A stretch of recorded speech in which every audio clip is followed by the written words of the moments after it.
Part 1: The Forgotten Thrones. And the desert does not forget. Time may bury stone, shatter monuments, and erase names, but beneath its silence, the past waits, waiting to be seen again, waiting to be understood. For centuries, the great story of ancient Egypt has been told as a tale of kings, men with crowns of gold, warriors, conquerors, builders of monuments so vast they seem almost impossible. The pharaohs, Ramesses, Khufu, Tutankhamun, Akhenaten, figures immortalized through the ages. But this story, the story most of us learned, is not complete. Because beneath the sand, beneath the carved stone reliefs, beneath the triumphs and tragedies passed down through history, lies another story. A story of power, ambition, faith, and forgotten rule. A story of queens who once shaped the destiny of Egypt itself. Their names were recorded, and then erased. Their images carved, and then defaced. Their achievements chronicled, and then swallowed by shifting sand and shifting politics. These are the lost queens of ancient Egypt, and the world is only now beginning to remember them.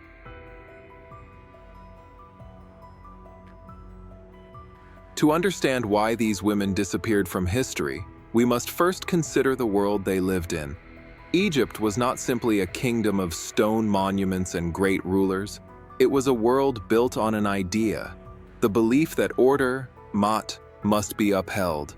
Everything had a place, a role, a balance. The pharaoh was the center of that balance, a god in human form, the living Horus, the son of Ra. So what happens when the pharaoh is a woman? That question haunted Egypt, and for nearly 3,000 years, it shaped how history was recorded and how history was erased. Most of the world does not recognize the depth of female power in the Nile Valley. But the truth is this: Egypt was one of the most gender-progressive civilizations of the ancient world. Women could own land, inherit wealth, divorce, collect dowries, and represent themselves in legal matters, rights not granted to most women again until the 19th and 20th centuries in Europe and America. But political power, true power, the power to rule as pharaoh, that was another matter entirely. Only a handful of women ever sat upon the throne as full sovereigns. Some ruled openly, others ruled in silence behind veils of ceremony and religion. Their power was often hidden in plain sight. Queens such as Nefertiti, Mernith, Sobekneferu, Hatshepsut, Nefertiti, Tausret, and perhaps others whose names remain buried, controlled armies, directed priesthoods, led building programs, and reshaped diplomacy. Yet centuries later, scribes edited their names from king lists. Sculptors erased their faces. Their stories were overwritten with the stories of men. This did not happen by accident. It happened because power, real power, threatens those who want to claim it for themselves. Let us begin at the beginning, the first dynasty. Around 3100 BCE, when Egypt was newly unified under its first kings, the country was fragile. No one yet knew what a pharaoh was supposed to be. And in this time of uncertainty, a woman is believed to have stepped into power. Her name was Nefertiti. Most people today have never heard her name. And yet, she may have been the first woman to rule Egypt, possibly even the first ruler of unified Egypt, though historians continue to debate the extent of her authority. Nefertiti's tomb in Naqada is enormous, far larger than any noblewoman's tomb should have been. Its scale suggests political significance, perhaps even sovereignty. Her name appears within ceremonial enclosures and palace facades, symbols used almost exclusively for kings.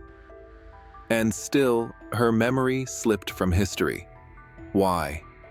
Because history in ancient Egypt was not merely recorded, it was curated. If later kings or priests found a past ruler inconvenient, if their existence weakened political narratives or succession claims, their memory could simply be removed. This was not destruction. It was something more elegant, more complete. It was erasure. The same pattern appears again in the early dynastic period with Queen Merneth, wife of King Jair and mother of King Den. When her son was too young to rule, she governed as regent, and possibly as full sovereign, for years. She too was honored with a royal tomb at Abydos, complete with subsidiary burials of attendants meant to accompany her into the afterlife. She appears in king lists, but in silence. No title, no commentary, just her name, as though history itself hesitated to acknowledge her power. These women were not exceptions. They were warnings. Warnings to later kings that women could rule, and rule effectively. Warnings that would not be forgotten. But of all Egypt's forgotten queens, none stand more mysterious than those who ruled between the Middle Kingdom and Egypt's decline into political fragmentation. One such queen is Sobekneferu. Sobekneferu ruled at the end of the 12th dynasty, around 1800 BCE. She inherited a throne weakened by succession crises and failing royal lines. The dynasty was ending. Egypt stood at a crossroads, and she took the throne in a time of instability. Yet Sobekneferu did something remarkable. She adopted both male and female regalia, merging the two into a single royal identity. Her statues show her wearing the traditional male kilt of kings, but also feminine garments. Her throne name, Sovereign of the Two Lands, emphasized unity, not gender. She did not try to disguise herself as a man. She ruled as a woman and a pharaoh. And then, like the queens before her, her legacy was nearly erased. Her monuments were dismantled. Her name was omitted from later king lists. Her reign became a footnote, a shadow. Why? Because she was proof that the monarchy did not require a man. This was dangerous knowledge. Yet the story does not end here. It only grows more powerful, more dramatic, more extraordinary, because centuries later, another queen would rise, not in a time of collapse, but in a time of prosperity. A queen whose rule would reshape Egypt more profoundly than perhaps any female ruler in history. Her name was Hatshepsut. To understand her story, we must journey into the 18th dynasty, the Age of Empire. Egypt at this time was wealthy, powerful, and ambitious. It controlled trade routes from Nubia to the Levant. Its priests held great authority, and its rulers were building monuments that still stand today. When Hatshepsut's husband, Thutmose II, died, the throne technically passed to Thutmose III, a child. Hatshepsut became regent. But unlike Merneth, she did not remain in the background. She took the throne. She declared herself pharaoh. Her decision was unprecedented in scale and boldness. She adopted the full titulary of kings. She wore the false beard, the headdress, the royal kilt. But she also maintained her identity as a woman. Her statues shift between masculine and feminine forms, intentionally blurring the line between gender and authority. Her reign was one of extraordinary achievement. She launched trade expeditions to Punt, a mysterious land possibly on the coast of modern Eritrea or Somalia, bringing back incense trees, gold, ivory, and exotic animals. She rebuilt temples, restored monuments, and expanded religious power. She ushered in peace, prosperity, and cultural growth. Hatshepsut was not merely maintaining Egypt, she was elevating it. Her mortuary temple at Deir el-Bahari stands as one of the architectural wonders of the ancient world. A terraced sanctuary carved into the cliffs of Thebes, aligned with the rising sun. And yet, after her death, someone, perhaps Thutmose III, perhaps the priesthood, perhaps later rulers, erased her. Her statues were smashed. Her images were chiseled away. Her name was scraped out of inscriptions. Her legacy, rewritten. But why? Not because she failed, but because she succeeded. Her very success threatened the ideological foundation of pharaonic rule. It proved that a woman could rule as king and rule well. In a society built on continuity and divine legitimacy, this was dangerous, and so history rewrote itself. The sands of Egypt are full of such contradictions. Tombs that speak and walls that are silent, evidence preserved, meaning hidden. For every queen whose name we recover, there are likely others still waiting beneath layers of rock and sand. Some may lie in fragments, others may be lost forever. But recent archaeological research, aided by advances in remote sensing, digital reconstruction, and epigraphic analysis, is illuminating what was once invisible. Tombs that were overlooked, reliefs that were misinterpreted, fragments that, when pieced together, tell a different story than the one we inherited. We are beginning to see, with clarity, that women played active, often decisive roles in Egypt's governance, religion, diplomacy, warfare, and succession. And yet, their absence from mainstream history remains one of humanity's greatest oversights. Perhaps history was not lost. Perhaps it was taken. And as we move deeper into this story, the mystery deepens. For among Egypt's queens, one stands not only as ruler, but as an enigma, a figure scholars continue to debate. A woman whose beauty has overshadowed her power, and whose legacy remains controversial even now. Nefertiti. Was she simply the great royal wife of Akhenaten? Or was she co-regent, and perhaps even pharaoh, during one of the most radical religious revolutions in human history? The answer is hidden in broken statues, damaged inscriptions, and tombs left unfinished. Nefertiti did not simply stand beside Akhenaten, she mirrored him in royal imagery. She appears the same size as him. She smites enemies. She performs rituals once reserved only for kings. Her daughter appears in positions of royal authority, and then she disappears. Some believe she died suddenly. Others believe she outlived Akhenaten and ruled under the name Nefertiti. Some argue she became Smenkhkare, a mysterious male pharaoh whose identity has eluded scholars for a century.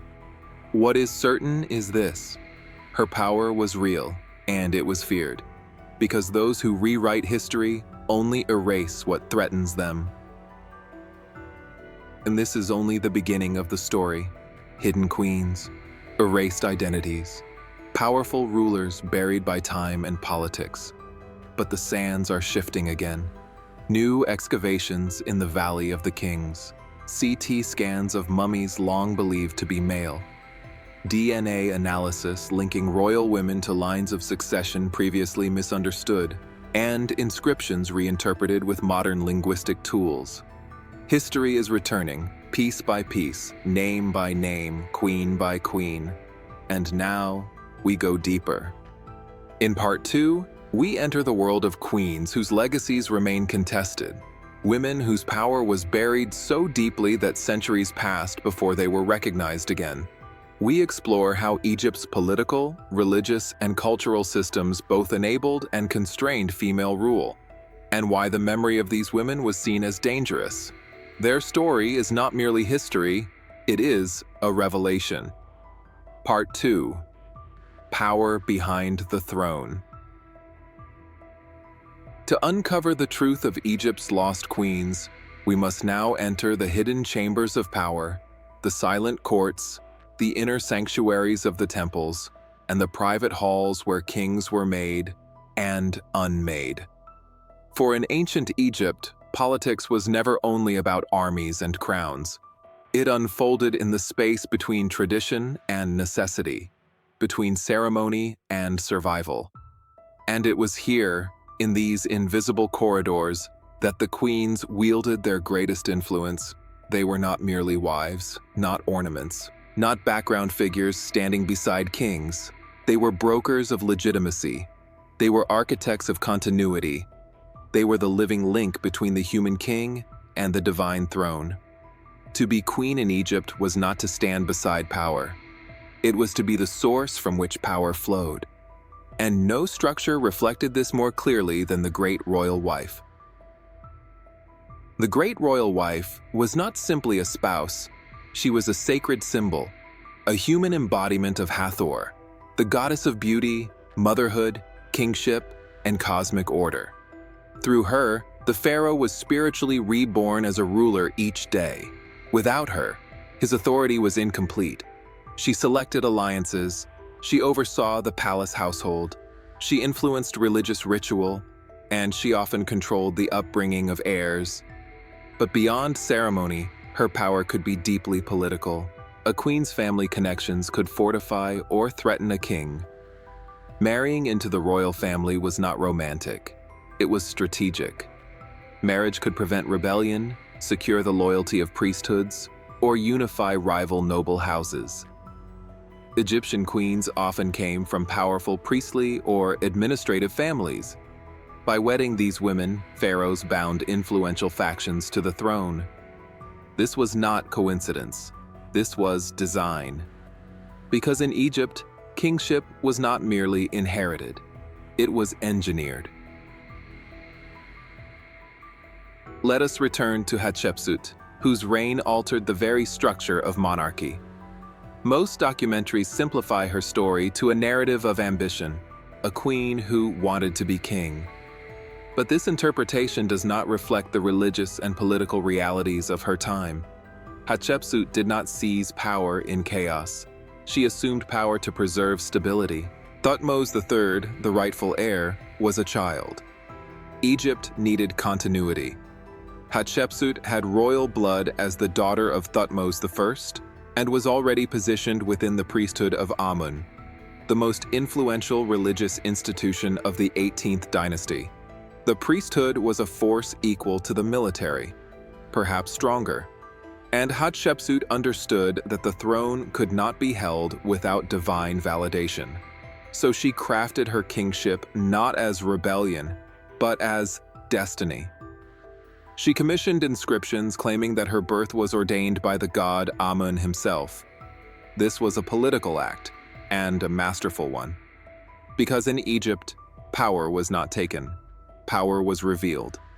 By framing her rule as divine will, she redefined the monarchy, presenting the pharaoh not as strictly male, but as a role transcending gender. But her unprecedented success also planted the seeds of her erasure. After her death, the priesthood and political elite may have feared that her legacy would encourage future claims by royal women, destabilizing the carefully constructed ideology that kings were, by nature, male. To erase Hatshepsut was not to punish her, it was to restore the narrative. And so her statues were destroyed, her name chiseled out, her memory buried, not because she failed, but because she proved too much. But while Hatshepsut's story is now well known, there are queens whose lives remain shrouded in deeper mystery. One such queen is Nefertiti. Nefertiti's story does not begin with her beauty, though that is how history has often chosen to remember her. Her name translates to, "The beautiful one has come," but her significance lies not in appearance, but in influence. During the reign of her husband, Akhenaten, Egypt underwent one of the most radical religious revolutions in its history.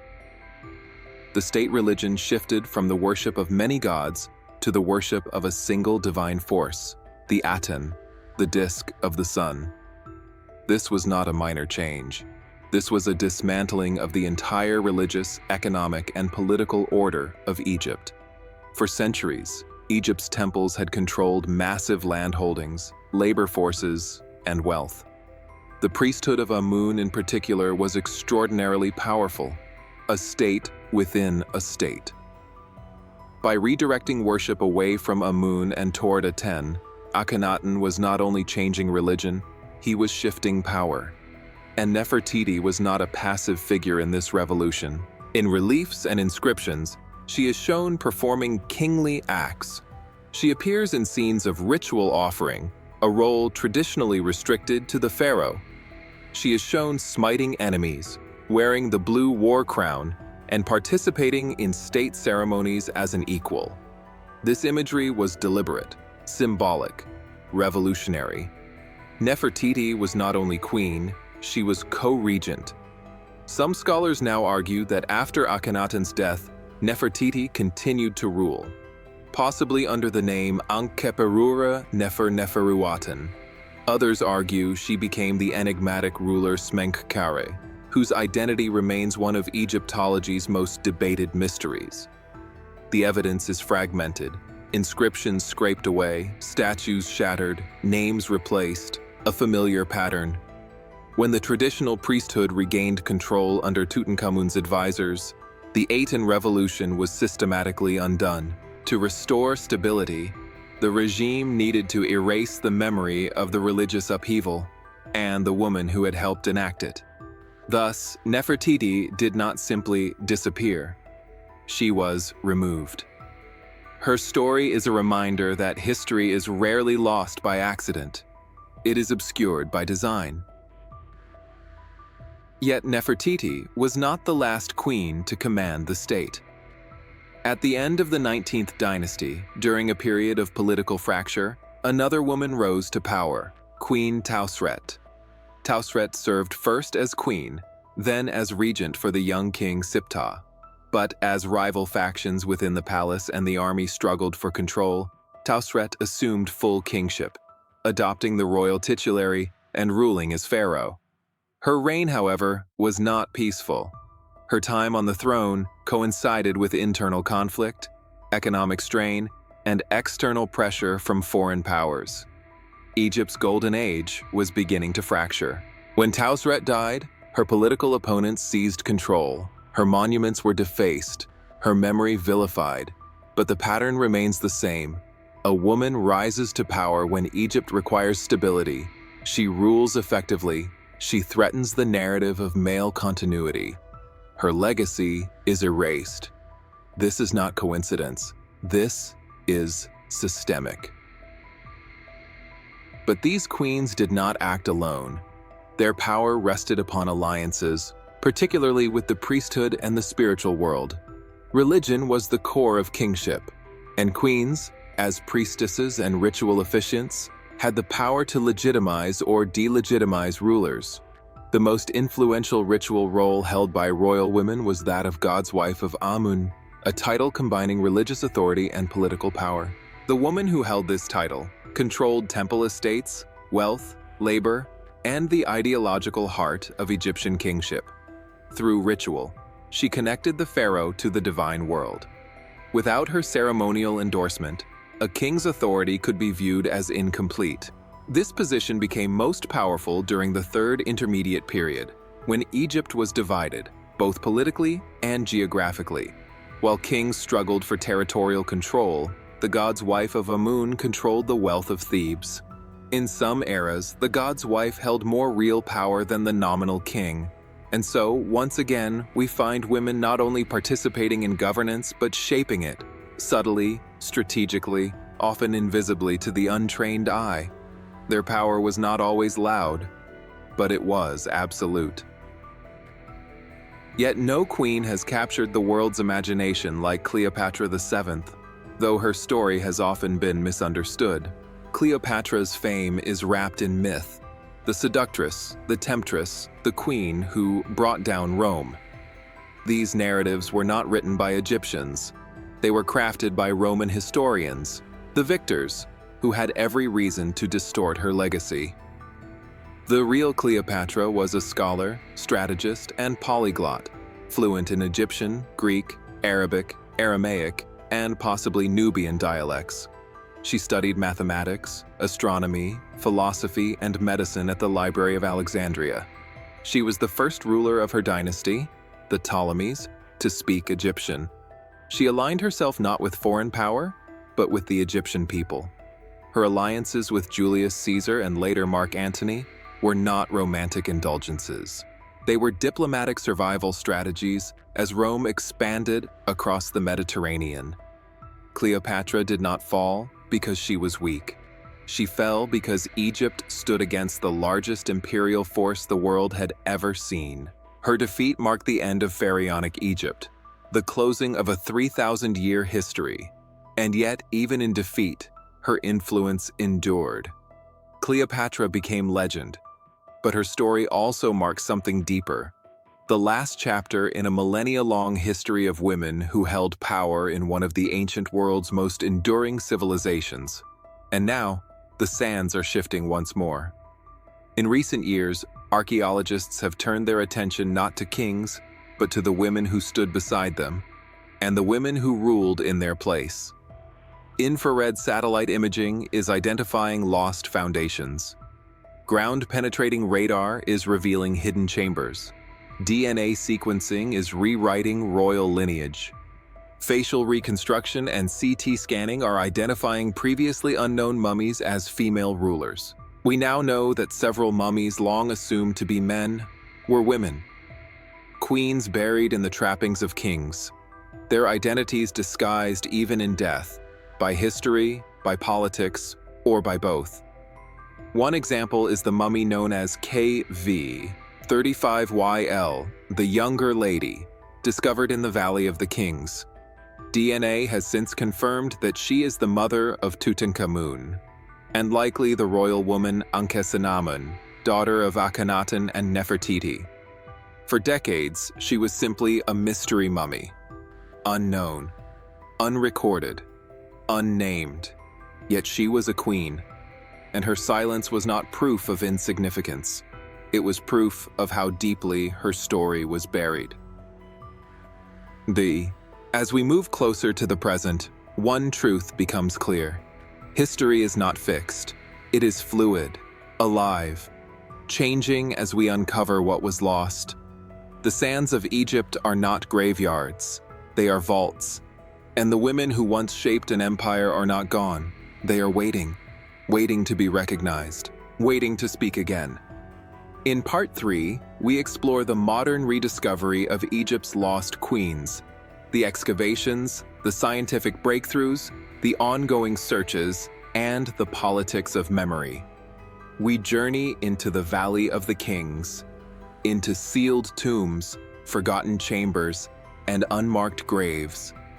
We confront the very foundation of historical narrative. Because the story of Egypt's queens is not just ancient history, it is a mirror, a reminder of how power is remembered and how it is erased. Part 3, Unearthing Their Voices. The desert is patient. For thousands of years, the sands of Egypt have concealed secrets, preserving what the world was not yet ready to remember. But silence is not the same as absence, and absence is not the same as loss. What was once buried does not remain buried forever. Now, in the modern age, with science, technology, and a renewed willingness to question the past, the forgotten queens of ancient Egypt are beginning to speak again, not through legends, not through myth, but through stone, through bone, through DNA and archaeology and the language of evidence. Their voices rise not as whispers but as echoes, echoes that reshape history. Because the story of Egypt is no longer a story of kings alone. It is a story of power shared, seized, negotiated, erased, and rediscovered. And the rediscovery begins underground. The Valley of the Kings, on the west bank of the Nile. A landscape of jagged cliffs, shifting heat, and unbroken silence. The tombs here do not announce themselves. They hide, cut deep into the bedrock, sealed with ritual precision. For centuries, archaeologists have searched these hills for the burials of great pharaohs. But in recent decades, the focus has changed. Now, teams search for women, not queens buried beside kings, not wives placed in subsidiary chambers, but women who ruled, women whose tombs were built like those of pharaohs, and then concealed, destroyed, or left unfinished to erase their claim. One of the most significant discoveries came in 1903, almost by accident. The mummy now known as KV35YL, found in KV35, the tomb of Amenhotep II. For decades, she was labeled simply the Younger Lady. No inscriptions, no coffin, no adornments, just a face, serene, symmetrical, unmistakably royal. She lay beside another unknown woman and the mummy of a young boy. Only in the 21st century did DNA analysis reveal the truth. The boy was Tutankhamun, and the younger lady was his mother. She was royal, born of the Amarna bloodline, likely Ankhesenamun, daughter of Akhenaten and Nefertiti, and once Queen of Egypt. Yet history had removed her name. Her identity survived only in blood. This was not an accident. It was a consequence of political necessity. The Amarna period, the age of Akhenaten and Nefertiti, represented a break in Egypt's religious and political continuity. When the old order returned, it erased the legacy of those who challenged tradition. The women of that era did not simply fade from memory, they were removed, but science restored them. Another rediscovery lies not in who was found, but in who was reclassified. For decades, scholars believed the mummy known as KV60A, found in a minor tomb, was that of an obscure noblewoman. The remains were small in stature, only about 5 feet tall, with signs of age and possible dental disease. There was nothing to suggest royalty, but in the early 21st century, a single lock of hair was found sealed in a box inscribed with the name of Hatshepsut. When the hair was compared to the mummy using mitochondrial DNA testing, the match was unmistakable. The small, unassuming mummy was the great Pharaoh Hatshepsut herself. One of the most powerful rulers in Egyptian history had been overlooked, because archaeologists were searching for a king in the image of a man. History had assumed too much. Because history had forgotten what Egypt knew, power does not require a beard. Authority is not defined by body or form. Kingship is a role, not a gender. This discovery did more than identify a queen. It challenged the way we interpret the ancient world. It forced historians to ask, how many other queens have been misidentified? How many kings were queens in disguise? How many rulers lie before us unseen, because we have carried assumptions into our search? In Egypt, we find only what we are willing to see. But the most tantalizing mystery among the lost queens may be the search for Nefertiti herself. For decades, scholars have debated her fate. No confirmed mummy has been found. But a discovery in 2015 altered the conversation. The proposal that hidden chambers may lie behind the walls of Tutankhamun's tomb. Radar scans revealed voids, chamber-like outlines, symmetry suggesting architectural continuation. If these chambers exist, they may hold one of the most significant finds in archaeological history, the unviolated tomb of a queen who may have ruled as king, Nefertiti. The proposal remains contested. Egyptology moves slowly, requiring certainty, but the possibility alone reshapes imagination. Because if Nefertiti lies there, untouched, undiscovered, her presence would rewrite history not with theory, but with proof. It would confirm her reign, her power, her erasure. The world waits, not with anticipation, but with reverence. For some stories must be told only when the time is right. The search continues not just underground, but through inscriptions and artifacts, clues hidden in plain sight. Fragments of reliefs with faces chiseled away, names overwritten with new cartouches, monuments whose foundations suggest earlier structures beneath. Every erased name leaves a shadow. Every shadow is evidence. Historians now recognize patterns in these erasures, a carefully orchestrated rewriting of lineage and legacy to ensure that male dominance of kingship remained unchallenged. But the irony is clear. The more history tried to erase these queens, the more their absence became suspicious, an echo demanding inquiry. Erasure, in the end, did not bury them. It illuminated them. Because history can be silenced, but truth leaves a trace. To understand the significance of these queens is to understand the broader story of human power.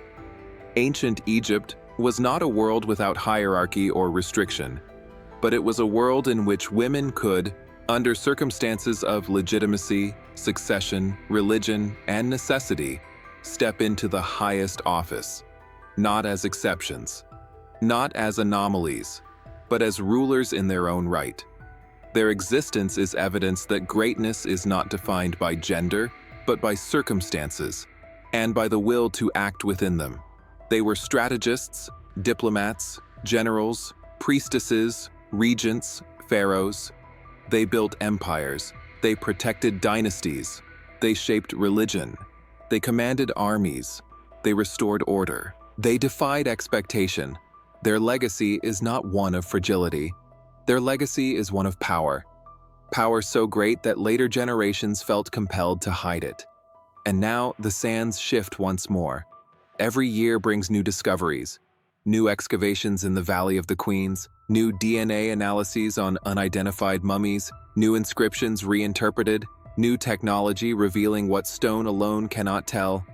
We are witnessing not the rewriting of history, but the restoration of it. The lost queens of Egypt were never lost. They were waiting for a world that could understand their story, waiting for voices willing to listen. Their time has returned. The desert does not forget. It holds memory gently, like a closed hand. But when the hand opens, what emerges changes everything. The story of Egypt is not the story of kings alone. It is the story of queens who ruled in silence, powerful, unyielding, enduring. Their names speak again: Nefertiti, Mernith, Sobekneferu, Hatshepsut, Nefertiti, Tausret, Ankhesenamun, Cleopatra. They were not shadows behind thrones. They were the thrones. The sands are shifting, the past is awakening, and the queens have returned.